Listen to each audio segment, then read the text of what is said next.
Hello students, এইটো ক্লাছত আমি ৰিফৰ্মিঙৰ বিষয়ে আলোচনা কৰিম পেট্ৰকেমিকেলৰ 3rd চেপ্টাৰৰ এইটো এটা পইণ্ট হয় ঠিক আছে সো ইয়াৰ আগত আমি ক্ৰেকিঙৰ বিষয়ে আলোচনা কৰিছিলোঁ তো ডাইৰেক্টলি আমি ৰিফৰ্মিং ষ্টাৰ্ট কৰিম এতিয়া ৰিফৰ্মিং তো আমি প্ৰথমতে ইয়াৰ মিনিংটো জানিব লাগিব ৰিফৰ্মিং এতিয়া চোৱা এই যিটো ৱৰ্ড আছে ৰিফৰ্মিং ৰি মানে হ'ল এগেইন ওকে আৰু তোমাৰ FOR মানে হ'ল কোনো এটা বস্তুৰ গঠন বা আকাৰ ঠিক আছে বা তাৰ ষ্টাইল বুলি ক'লেও আমি ক'ব পাৰোঁ তো ৰিফৰ্ম মানে সেই যিটো ষ্টাইলত থাকে যিটো আকাৰত থাকে সেই আকাৰটোক আমি পুনৰ মানে বেলেগ এটা আকাৰলৈ বনোৱা তাৰ মানে এটা আকাৰত আছে যেটো এটা আকাৰত আছে ইয়াৰ এইখিনি বস্তুকে ব্যৱহাৰ কৰি এই যি কেইটা কাৰ্বন আছে এই কেইটা কাৰ্বনকে আমি ব্যৱহাৰ কৰি আন এটা ষ্ট্ৰাকচাৰ বনাম এই যেটো তোমালোকে লিনিয়াৰ ষ্ট্ৰাকচাৰটো দেখিব পাৰিছা এই ষ্ট্ৰাকচাৰটোক ইউজ কৰি আমি এনেকুৱা এটা সাইক্লো হেক্সেনৰ বা সাইক্লিক ষ্ট্ৰাকচাৰ এটা আমি বনাব পাৰোঁ সো এটো কি বুলি কয় ৰিফৰ্মিং তাৰ মানে সেম বস্তু কিটা যেনেকে মই মানে যেতিয়া মই আটাৰে আমি কি কৰো পানীত মিক্স কৰিলে কি হৈ যায় অলপ তোমাৰ প্লাষ্টিক টাইপৰ হৈ যায় তো আমি এবাৰ ৰুটি বনাও বা আমি এবাৰ সৰুকে বেলেগ এটা শেপ বনাব পাৰো মানে তিনিকোণীয়া বনাব পাৰো চাৰিকোণীয়া বনাব পাৰো হয় না নহয় তেনেকে কৰিলে আমি বনাব পাৰো সো সেম খিনি মানে আটাৰে বা সেম খিনি ময়দাৰে আমি বেলেগ বেলেগ আকাৰৰ বস্তু বনাব পাৰো সো হেতু এটা হয় ৰিফৰ্মিংৰ এটা আমি এক্সাম্পল বা উদাহৰণ হিচাপত ল'ব পাৰো ঠিক আছে ৰিফৰ্মিং মই সেম খিনি আটাৰে গোলাকাৰ মানে ৰুটি বনাব পাৰো সেম খিনি আটাৰে মই চাৰিকোণীয়া বেলেগ কিবা মই ভাজিবৰ কাৰণে বনাব পাৰো নে নোৱাৰো আটাৰে হয়তো এই যে এই লাইনবিলাক সম্পূৰ্ণ ইয়াৰ নিচিনা হ'ব পাৰে বাট এটলিষ্ট মই চাৰিকোণীয়া বনাব পাৰিম বেলেগ বেলেগ আকাৰৰ বাট সেম পৰিমাণৰ আটাৰে বনাব পাৰিম তো এই যেনেকৈ একেখিনি বস্তুৰে মই বিভিন্ন ধৰণৰ বস্তু বনাওঁ ইয়াক কি বুলি কোৱা হয় ৰিফৰ্মিং বুলি কোৱা হয় পুনৰ গঠন বুলি কোৱা হয় এতিয়া এই যেটো লিনিয়াৰ ষ্ট্ৰাকচাৰটোক আমি সাইক্লিন মানে সাইক্লো হেক্সেন বা সাইক্লিক ষ্ট্ৰাকচাৰলৈ আমি ল'ব পাৰো সিমিলাৰলি যেটো সাইক্লিক ষ্ট্ৰাকচাৰত আছে তাক আমি ৰিং ষ্ট্ৰাকচাৰলৈ ল'ব পাৰো এটো কি বুলি কোৱা হয় বেনজিন ৰিং বুলিও কোৱা হয় সো এনেকুৱা ধৰণৰ কিছুমান এক্সাম্পল আমি এইটো লেসনত পঢ়িম তো চাও ৰিফৰ্মিংটো কি কৈছে আই থিংক কি তোমালোকে ইয়াৰ ৰিফৰ্মিংৰ মিনিংটো বুজি পাইছা ৰিফৰ্মিং মানে হ'ল পুনৰ গঠন কৰা সেম বস্তুখিনিৰে ঠিক আছে so reforming is another process in which hydrocarbon molecules are rearranged কি কোৱা হৈছে ৰিএৰেঞ্জ কৰা হয় ঠিক আছে সেম বস্তুখিনিকে আমি ৰিএৰেঞ্জমেন্ট কৰিলো ঠিক আছে into other molecules so same বস্তুখিনি ইউজ কৰি আমি বেলেগ ধৰণৰ মলিকিউল ইউজ কৰি বনাব পাৰো কেনেকে হেতু বস্তু আমাৰ হেতু হল আমাৰ কি ৰিফৰ্মিং usually with the loss of small molecules কিহৰ লছত কেনেকে বনাব পাৰি যে loss of small molecule কোনটো খেৰাই পেলাই such as হাইড্ৰোজেন যেটো আছে তাক আমি ডিসকাৰ্ড কৰি তাক আমি তাৰ পৰা লস কৰি আমি কি কৰিব পাৰো সেই বস্তু সেই ৰিএৰেঞ্জমেন্ট যেটো প্ৰক্ৰিয়া আছে তাক আমি দিব পাৰো an example is the conversion of alkane তোমালোকে জানাই আলোচনা কৰিছো এটো alkane molecule into cycloalkane or an organic aromatic hydrocarbon for example so আমি সাইক্লোএলকেন বা এৰোমেটিকলৈ কনভাৰ্ট কৰিব পাৰো যেটো নেকি অলপ আগতে এই যেটো ওপৰৰ এক্সাম্পলটো তাত পঢ়িলো সো ইয়াত কি কৈছে যে হেক্সেন এই যেটো আছে ইয়াক আমি হেক্সেন বুলি কয় এটো এটা কি হয় এলকেনৰ জেনাৰেল ফৰ্মুলা CnH2SN+2 ঠিক আছে সো এই ফৰ্মুলাটো দি মানে এটো বনাব পাৰি সো এটো হল হেক্সেন হলে কাৰ্বনৰ সংখ্যা কিমান থাকে 6টা থাকে ঠিক আছে এতিয়া এই ইয়াৰ পৰা হাইড্ৰোজেন ইয়াত তিনিটা হাইড্ৰোজেন আছে ইয়াত তিনিটা হাইড্ৰোজেন আছে ইয়াৰ পৰা এটা লৈ যদি আমি হেৰি কৰি দিও তেতিয়ালে দুটা হাইড্ৰোজেন গুছি গলে এই যেটো ইয়াত এটা যেটো মানে ইলেক্ট্ৰন ফ্ৰী হল এই দুটা মিলি এটা বান্ধনী কৰি এনেকুৱা এটা সাইক্লিক যেটো তোমাৰ সাইক্লিক ষ্ট্ৰাকচাৰ দেখিছা এনেকুৱা এটা সাইক্লিক ষ্ট্ৰাকচাৰ গঠন কৰিব পাৰে ঠিক আছে এটো আসলে এটোক আমি কি বুলি কলো হয় লিনিয়াৰ বুলি কলো হয় বাট এইটো যেটো ষ্ট্ৰাকচাৰ এটোক আমি কি বুলি ক'ব পাৰিম সাইক্লিক ষ্ট্ৰাকচাৰ বুলি ক'ব পাৰিম সো সেই সাইক্লিক ষ্ট্ৰাকচাৰৰ কাৰণে ইয়াৰ নামটো কি বুলি ক'ব পাৰি সাইক্লোহেক্সেন বুলি ক'ব পাৰি আৰু এটো আমাৰ হাইড্ৰোজেন হয়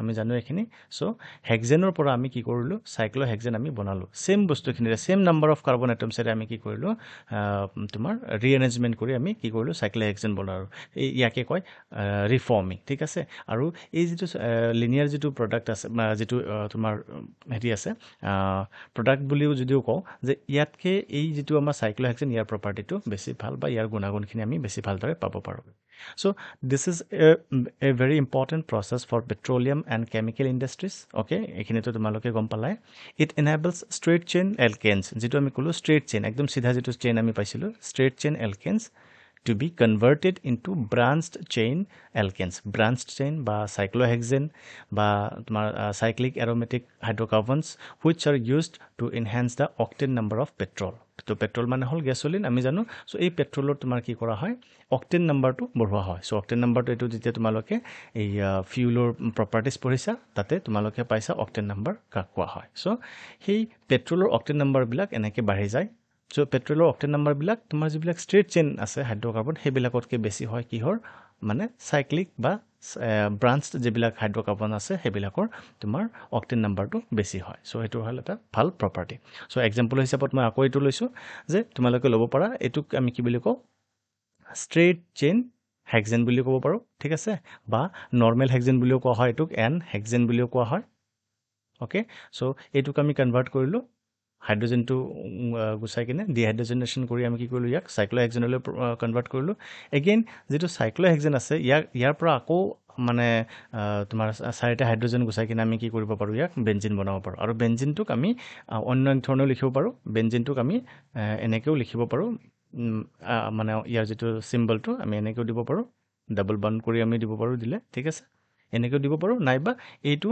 আৰু এইটো সেম দুটা এটা আনটোৰ অৰ বুলি আমি লিখিব পাৰোঁ ঠিক আছে দুটা একে সো কনফিউজ হ'ব নালাগে কেতিয়াবা এইটো দি থাকিলে আৰু এইটো দিয়া থাকিলে দুটা কি হ'ব তোমাৰ বেঞ্জিন ৰিং বুলি আমি কওঁ ঠিক আছে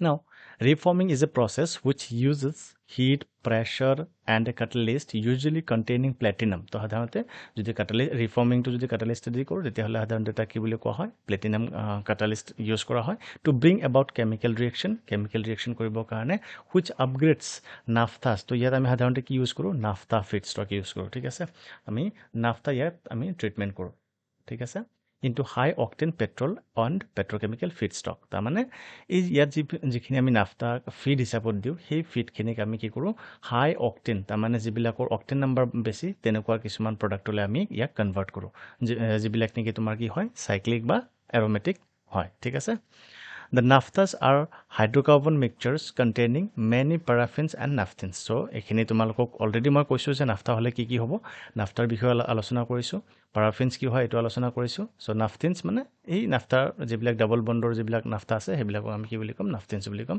সো অলৰেডি যিবিলাক এতিয়া এইবিলাক তোমালোকে অলৰেডি অলপকৈ হ'লেও পাই আহিছা Reforming converts a portion of these compounds to isoparaffins and aromatics. So, এইবিলাকক কি isoparaffins আৰু aromatics হলে কনভাৰ্ট কৰে। So, isoparaffin মানে হল যিবিলাকে আমাৰ সাইক্লিক ফৰ্মত বা মানে আইসো মানে হল সেম এটা কাৰ্বন এটমৰ লগতে বাকি যিমান মানে গ্ৰুপ বগেৰা থাকে সেইবিলাক যেতিয়া এনেকুৱা লগ হৈ থাকে সেইবিলাকক কি বুলি কোৱা হয় তোমাৰ isoparaffin বুলি কোৱা হয়।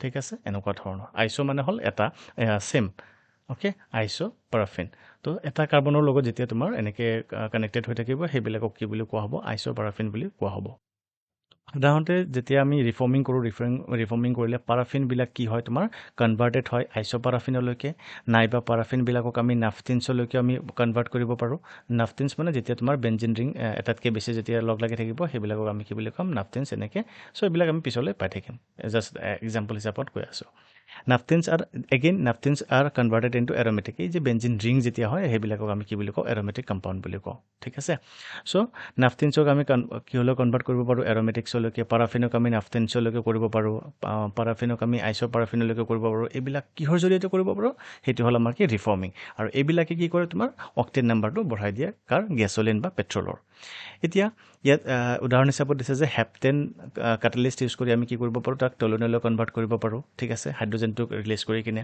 আৰু হেপটেনৰ এইটো হ'ল তোমাৰ কি কেমিকেল ফৰ্মুলা এইটো তোমাৰ হ'ল টলুইনৰ ফৰ্মুলা টলুইনৰ লগত যেতিয়া তোমাৰ মিথাইল গ্ৰুপ লগ লাগি থাকে মানে বেঞ্জিনৰ লগত মিথাইল গ্ৰুপ লগ লাগি থাকিলে তাক আমি কি বুলি কওঁ টলুইন বুলি কওঁ আমি প্ৰথম ক্লাছত এইবিলাক আলোচনা কৰিছোঁ এণ্ড হাইড্ৰজেন ৰিলিজ চ' এনেকৈ আমি বিভিন্ন ধৰণৰ চাইক্লোহেক্সেনৰ পৰা বেঞ্জিন আৰু হাইড্ৰজেন যিটো অলপ আগত আমি পাইছোঁ তেনেকুৱা ধৰণে আমি কৰিব পাৰোঁ চ' these are the example of reforming reaction okay a significant byproduct of this reaction is hydrogen gas তো এই যেটো হাইড্রোজেনটো দেখিছা এটো হল এটা কি তোমাৰ byproduct হিচাপত ইয়াত ওলাই আছে which is then either used for hydrocracking or sold তো এটো এই যেটো হাইড্রোজেনটো আছে এটো পেলনিয়া না যায় এটো হয়তো আমি পিছলৈ বিক্ৰী কৰি দিব পাৰো নাইবা ইয়াক আমি হাইড্ৰক্ৰেকিং যত নেকি হাইড্ৰোজেনৰ জৰিয়তে আমি ক্ৰ্যাক কৰিব পাৰো মানে ক্ৰ্যাকিং প্ৰসেসটো কৰিব পাৰো ইয়াৰ আগৰ ক্ৰ্যাকিং ক্লাছত কোৱা হৈছে ওকে হাইড্ৰক্ৰেকিংৰ বিষয়ে অলপ তো হাইড্ৰোজেন দি আমি ক্ৰ্যাকিং প্ৰসেসও আমি স্টাৰ্ট কৰিব পাৰো সো হাইড্ৰোজেনটো আমাৰ এটো পেলনিয়া না যায় এতিয়া অলপ যিখিনি প্যাৰাফিন বগেৰা আছে সেইখিনি বিষয়ে আমি আলোচনা কৰিম ক্লাছটো অলৰেডি প্ৰায় শেষ হ'লে সো পেট্ৰলিয়াম কেমিষ্ট্ৰি যদি আমি যাওঁ তেতিয়াহ'লে পাৰাফিন, কাৰণ এইখিনি নলেজটো হয়তো বহুতে পাহৰি গৈছে এইখিনি বস্তু। So petroleum consist of 3 main hydrocarbon groups. Already আমি এইখিনি অলপ আলোচনা কৰিছোঁ। তো যিয়ে নহওক, পাৰাফিনখিনি হ'ল যিবিলাকৰ লগত এক বান্ধনি থাকিব আৰু কাৰ্বনৰ লগত এক বান্ধনি থাকিব, সেইবিলাকক আমি কি বুলি ক'ম?